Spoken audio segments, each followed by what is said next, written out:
ठुलो श्री स्वस्तानी व्रत कथा माघ महात्म्य कथावाचक सबै श्रोताले अक्षता फुल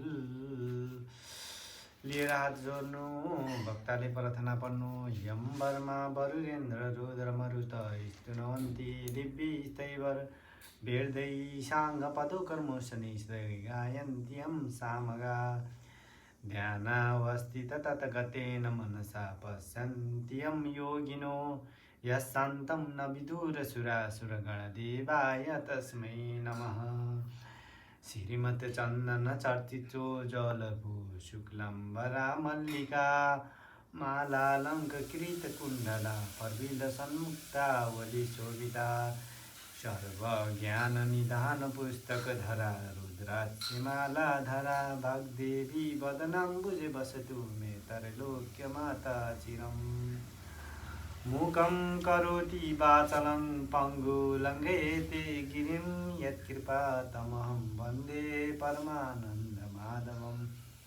नमो भगवते तस्मै व्यासायामिततेजसे यस्य प्रसदास्यामि नारायण कथामिमं नारायणं नमस्कृत्य नरचैव नरोत्तमं देवी सरस्वती व्यासं ततो जयमुदीरते। यो प्रार्थना सकेर पुष्पाञ्जली चढाइ नमस्कार गर्नु अनि वाचकले कथा भन्न थाल्नु, श्रोताले एकचित्त भएर कथा सुन्नु। हरे नमः। अर्थ पञ्चविंशो अध्याय। कुमारजी आज्ञा गर्नुहुन्छ हे अगस्त्य मुनि। त्यहाँ पछि लावण्य देशमा मन्त्रीहरूले हात्तीलाई सुवर्ण कलश र फुलको माला दिएर राजा खोज्न लगाएका थिए। लोकहरूले नाना वस्त्र अलङ्कार पहिरी उभन्दा ऊ राम्रो भएर राजा होइजाउला कि भनेर हात्तीको नजिक गई अघि पछि लागेर हिँड्न थाले। नमराज ब्राह्मण पनि उहाँ पुगेर एउटा पाटीमा बसेर तमसा हेरिरहेका थिए। हरिहर हात्तीमा प्रवेश गरी नमराज ब्राह्मणका नजिकमा गई फुलको माला गलामा लगाई सुवर्णका कलशले अभिषेक गर्यो। यो देखि कति अर्काका भाग्यको डाह गर्नेहरू भन्दछन्, हे लोक हो यो हात्ती बौलायो, यस देशमा क्षेत्रीय कोही छैनन् र यसले ब्राह्मणलाई अभिषेक गर्यो भनेर भन्न लागे। त्यसैमा कसैले हात्ती बौलाएको होइन, तिमीहरू नै बौलाएको, मुखले बोल्न नजान्ने भनी हात्ती देवता हो। हे मूर्ख जस्तो मनुष्य हो। ब्राह्मण, क्षत्रिय, वैश्य, शूद्र जुन जातको भए पनि बिना नारायणले नदी राजा हुन पाइन्न। उसले भाग्यले दियो, अब चुप लाग भनेर सम्झाए। तब हरिहर प्रवेश भइरहेको हात्तीले नवराजलाई सुँडले उचाली आफ्नो कुम्भ स्थानमा राखी दरबारमा लगे। गुरु पुरोहितले नाना वस्त्र अलङ्कार पहिलाई सम्पूर्ण सामग्री तयार गरी पूर्ण घट अष्टमङ्गल गरी सुदिन हेराई। त्यही सहरकी राजपुत्री लावण्यवतीलाई विधिपूर्वक नवराजसित विवाह गरिदिए। हे महाराज, अभिषेक भएको छैन, सामग्री तयार छ, सुदिन निश्चित गरी अभिषेक लिनुहोस् भनेर मन्त्रीहरूले भनेको सुनि नवराज भन्दछन्, मन्त्री हो मेरो महतारी छँदै अरूसित कसरी अभिषेक लिऊँ? चन्द्र ज्योति नगर बाहिर मेरो घर छ, त्यहाँ गोमा ब्राह्मणी नाम गरेकी मेरी माता छिन्, तिनलाई लिन पठाऊ। यस्तो आज्ञा पाएपछि मन्त्री म जान्छु भनेर नाना वस्त्र अलङ्कार लिई फौज समेत भएर चन्द्रज्योति नगरमा गई गोमा ब्राह्मणीलाई भेटी प्रणाम गरी भने, हे राजमाता, तपाईँका पुत्र नवराज लावणले देशका राजा भए म उनको मन्त्री हुँ। तपाईँलाई लिन पठाउनुहुँदा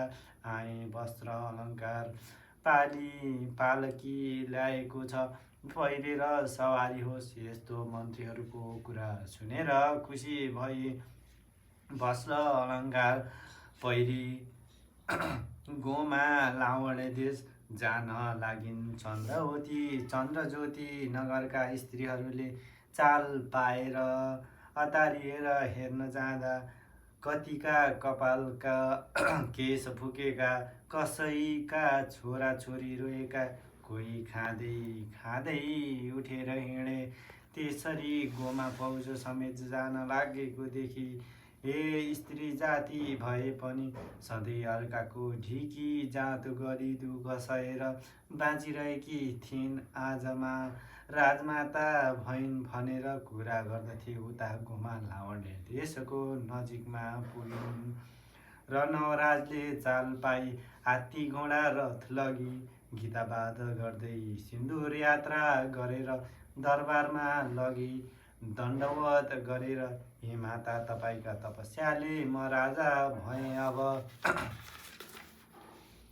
अब अभिषेक दिनुहोस्। यस्तो नवराजले भने पछि सुदिन ठहराई सुनको सिंहासनमा बसाली विधिपूर्वक नवराज र लावण्यवतीलाई एकसाथ राज्याभिषेक दिन। राज्याभिषेक समारोहमा सकिएपछि गुरु पुरोहितलाई सबैलाई भोजन गराई दक्षिणा दिएर बिदा गरे। हात्ती घोडा रथसहित गीत वाद्य गर्दै सिन्दुर यात्राका साथ दरबार जाँदा भए। इति श्री स्कन्द पुराणे केदारखण्डे माघ महात्म्य कुमारगस्त संवादे श्री स्वस्थानी परमेश्वराय व्रतकथा नवराज राज्याभिषेक नाम पञ्चविंशो अध्याय। हरे नमः। कथा सुनिसकेपछि सबै श्रोताले पुष्पाञ्जली लिनु र वाचकले तलको श्लोक भन्नु।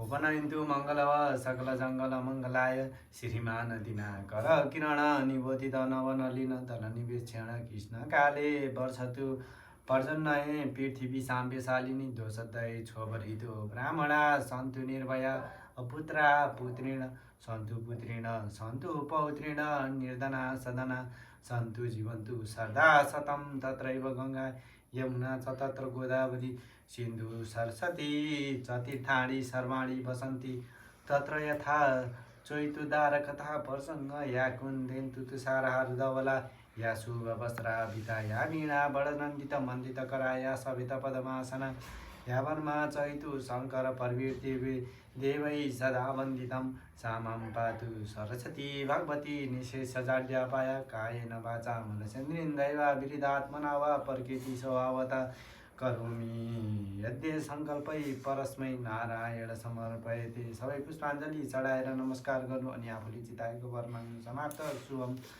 श्री स्वस्थानी परमेश्वरी की जय हो। हरे नमः। जय हो।